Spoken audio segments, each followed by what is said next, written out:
Alright, it's time for the end game of Dante's game. The next two missions are just boss fights. One of them I really can't stand, and one of them is meh.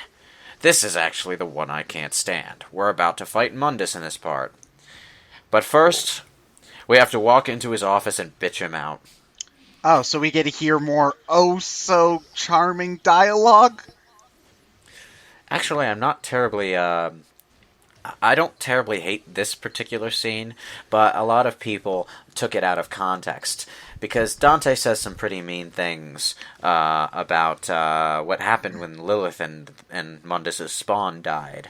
And people were like, oh, Dante's pro killing babies, I guess.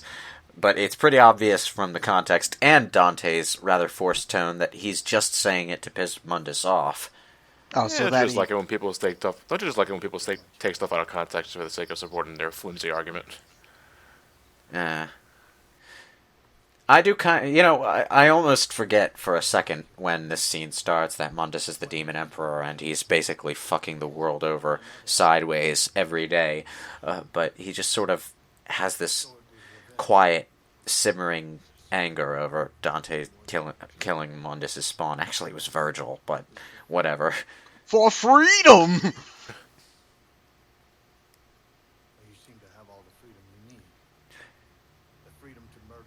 Okay, I'm sorry, did you forget you were trying to hunt me down and kill me before that?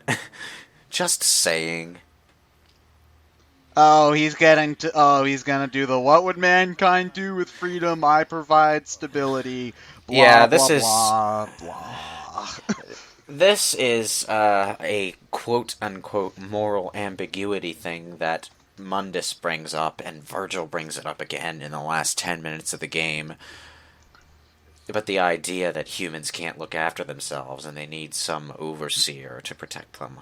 Yeah, this is basically the La Shin Megami Tensei side done with half the subtlety, and Atlas is not known for being subtle. What do you think humans did with their freedom? They fought, they killed, they starved. So when I entered the scene, I fought them, I killed them, and I made them starve. But now everybody's starving equally, so it's all okay. I don't really like... Oh, this is an odd time to bring it up, but since it was just on screen, I don't really like the design of Virgil's sword. DmA too. Yeah, it looks like they tried to take a katana and make it not look like a katana.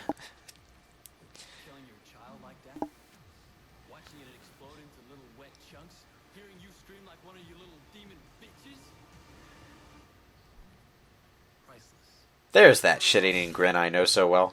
MasterCard. Also, that was awesome. Just, I don't know why I get such a kick out of seeing Dante get flung straight down the hallway like that. It's the shadow kicking Silver backside the head phenomenon. Also, this scene is the entire reason I know what Brazzers is now, because someone posted that over this scene of Mundus just taking Dante by the chest and I had to find out what the joke was. What do you want from me? I don't know what Mundus' thing about eating beating hearts is, but apparently he did that to Dante's mother. He's good buddies with the Temple of Doom guy. Oh. In any case, Mundus is only so powerful because he's getting power directly from the Hellgate. So now Virgil's gonna stick it to the man. Why does this bother Dante? He sticks his fingers into his own skin for fun. That is actually a pretty good point.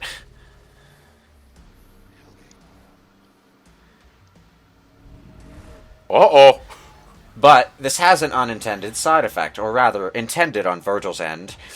Limbo and the human world merge into one. And so random people start seeing demons now? Ooh, Yeah, they start pole dancing? And this is actually the state of the world that that Virgil and Dante leave things in, because at the end of the game, Limbo and the human world are together. I suppose that was supposed to lead into Dante being a devil hunter for a living. In whatever idea of a sequel that... did we really need the close-up of the spit drop? You okay, Dante? Now I am. The spit drop hitting Mundus's chest looked so bad. I got more sonic boom stutter there for a second.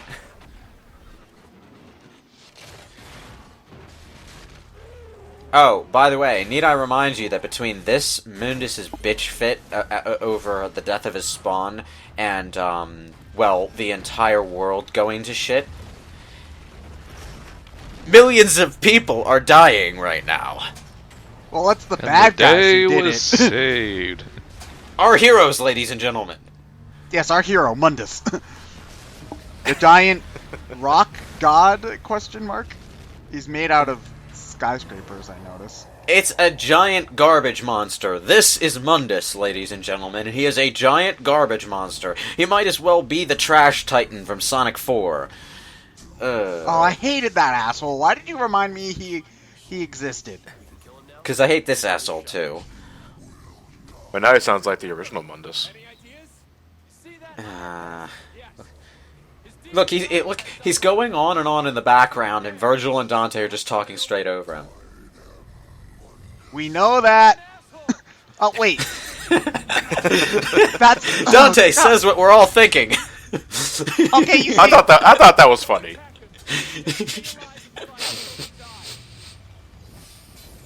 Oh, so Virgil's And actually gonna help instead of Yes. doing background. Well, crap. well, for part of the boss fight, anyway. Oh, that was a weird thing. That whatever that was. Oh, so is he gonna be the giant lumbering boss that swings like at 5 miles? That per never hour? takes advantage of his size. Yeah, well, we had one of these in Devil May Cry 4, so I can't say the classic series never did it. I didn't like the Savior's boss fight either, though. That it was the only unique boss fight Dante ever got kind of irked me. Oh wait, so he goes Devil Trigger. Do we get infinite Devil Trigger now? No. Oh. Wait, why No. does Dante's Devil Trigger affect Virgil? Then. Dante, Virgil is a demon, and he has his own Devil Trigger kind of thing. Do they But establish Dante- where he gets it, or does he just have it? The reason Virgil's hair is already white is because he's already fully awakened his demon powers. Oh, okay. But his ability is different than Dante's. I'll get to that soon enough, because we'll see it during his boss fight. Oh, he can teleportation, yeah. Yeah, yeah. Virgil's always had the teleportation power. That's his thing in Devil May Cry 3. Actually, he has several teleportation moves in his gameplay style, and he uses it a lot when you fight him as a boss as well. We need to get in there and kill him. I don't like the dialogue delivery in this particular mission. Let's go. It seems even more stilted than it usually is, especially Virgil. He's trying to sound, urgent, and it's not working, because Virgil doesn't do urgent. Why was his body Yeah, he gives off a better performance when he's calm, collected, and in charge. Yeah. why he's protecting us? So if we kill his body, we kill Mundus. Oh yeah, you just If have we- to kill someone's body to kill them. Makes If we kill him, he'll die. People die when they are killed. It's an awkward delivery, but what he really means is there's a normal-sized, human-shaped Mundus somewhere inside the core of that massive Shadow of the Colossus knockoff. So the garbage is like some sort of armor. Yes. It's kind of like the final boss of Final Fantasy XII, where the Emperor Vane just sort of collects a lot of airship garbage and shapes it up like Bahamut. And Oh, is he dead? No, wait. that's another scene that got the Browser stamp, by the way. Is that the boss you were talking about? Is that the one that can take like an hour to beat? Or is that a different one? No, you're thinking of was it Tiamat? No, not Tiamat. It was an optional boss because it had like 50 fucking million HP. Yeah. You know, there's a line you draw after a certain HP threshold. Yeah, the optional, like, Eidolons, or whatever they called them in Final Fantasy XII, tended to be... Aeons. Aeons. Did they call them Aeons? They were 12? Aeons. Whatever, they're summons. Call them summons. Ted, I agree with you, but it just so happens that I remember them in this case. It's Aeons in 10, Eidolons is 9. I was actually talking about 12. Oh, they're Espers in 12. Just Oh, pick they were- one, guys. Seriously. I agree. It's just, I don't know. Well, at least they aren't GFs. I kind of got awkward just calling them GFs all the time. It sounded so technical and not at all mystical. More so with the female GFs. Might as well just call them your girlfriends. This is my GF Shiva. She turns into a motorcycle. Fuck yeah. Oh, we get to play tennis with Mundus. Yeah, and you know, when that happens, I just got massive Sonic 06 vibes. Yeah, it does kind of remind me of Iblis. Why does he leave his arm on the ground for you to whack with your sword? I think it's pinned. By Sort what? of gets stuck there. Well, I'm only assuming that because Virgil did something like that earlier. Yeah, pinned it there with his magical swords. Oh, okay. That is an ability Virgil also had in Devil May Cry 3, where he could spawn magical swords around. And if you looked very closely at the ones in Devil May Cry 3, all of them looked exactly like Force Edge, the sword that you started Devil May Cry 1 with, which you actually did find in Devil May Cry 3, by the way. Oh, you're he's- talking. I remember you were talking about the music. Yeah, it's whoop-tastic. Yeah. The theme that you hear during the Virgil boss is a bit better. Has a bit more to it.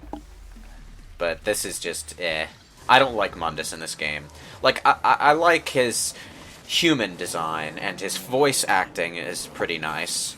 And sometimes he has some good sinister moments when he's not having sex with his mistress off camera, shaking all the portraits in his office around. I like how his character portrait is just the bald guy. Yeah, but you know, this kind of ends up just being a rehash of the Succubus boss, because you're doing the same thing. You have to hurt him when he's vulnerable. You have to jump off the goddamn thing when he starts spewing fire all over the floor. It's basically Giant Boss 101, pretty much. Yeah. Oh. Alright, I'm supposed to be dying now. I never liked the way his core body looked. It looked kind of graphically bleh. I kind of get what they were going for, because like it kind of looks like his, kind of like the demon devil trigger looks for Dante when he does it, and he's a demon too, so that's his super demon form thing. But it's a little bit weird looking to me. Anyway, that's the end of that. We've saved the world at the cost of this Everything. very, very large populated city. We did it. Sees fire and burnt ash flowing through the air. The city's been fucking destroyed. And they just look out over the carnage, smile, and have a brotherly moment. I'm good at my job. At least Sonic X showed the rebuilding effort of Station Square. Like I can't believe I'm giving props to Sonic X, but they did show. What have you done, DmC? What have you done? Well, we're not going to see that, because DmC tries to write this as a triumphant moment, as we're going to see right here, actually. Yes, we get to see Twitter's reaction. Wait, so they're like... You remember when I said internet philosophy? Okay, so people are just tweeting their demons? Hashtag They have a demons. hashtag. Hashtag demons. Oh yeah, we kind of forgot about that. We have awoken. Wait, the demons have a Twitter account too? It was Super Team Ninja. Excellent. We have awoken. Yeah, this is such a victory for mankind. There are demons everywhere, killing us in our sleep. Everyone who is asleep at this point probably got slaughtered by some demon worm or something. But yeah, I completely triple S'd the final, almost final boss. Congratulations. Good job. Awesome, Have a awesome. cookie. Yeah, I feel about as accomplished as when I S-ranked Solaris. U.S. rank Solaris. Yeah. It's not hard. It's not very hard to do. So wait, so you just left in the last 8 seconds of loading for some reason. All right, whatever.